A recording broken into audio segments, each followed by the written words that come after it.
হাসপাতালে ভর্তি করে বিভিন্ন রেফারেল সেন্টারে পাঠিয়ে তাদের চিকিৎসার ব্যবস্থা করেছে। বিভিন্ন ট্যাক্স অথরিটিকে দিয়ে চিঠি করানো হচ্ছে যাতে আমি পিছিয়ে যাই।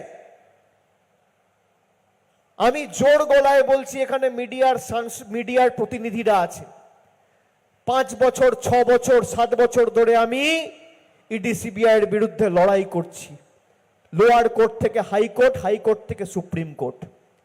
তোমার সিবিআই আমার কাঁচকলা করেছে আর আগামী দিন কাঁচকলা করবে।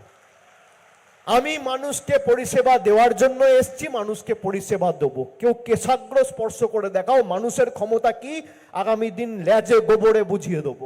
কিছু অযোগ্য লোকের জন্য আপনি প্রায় 16-17 হাজার যোগ্যদের চাকরি কেড়ে নিতে পারেন না।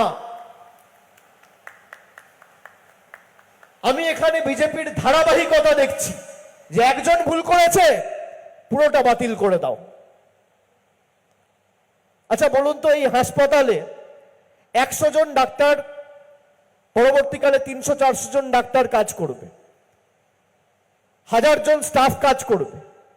কেউ যদি কোনো ভুল করে থাকে হাসপাতাল বন্ধ করে দেওয়া উচিত, বন্ধ করে দেওয়া উচিত।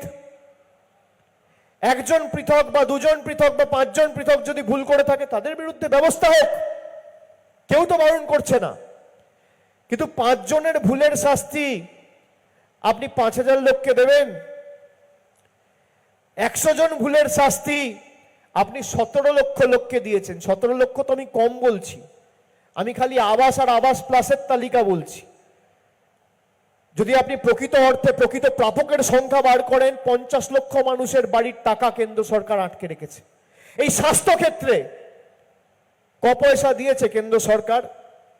স্বাস্থ্যমন্ত্রীকে বলুন পরিসংখ্যান নিয়ে আর শ্বেতপত্র প্রকাশ করে যে অন্য রাজ্যে কত টাকা দেওয়া হচ্ছে আর বাংলায় কত টাকা দেওয়া হচ্ছে, প্রকাশ করুক কি কাজ করা হয়েছে।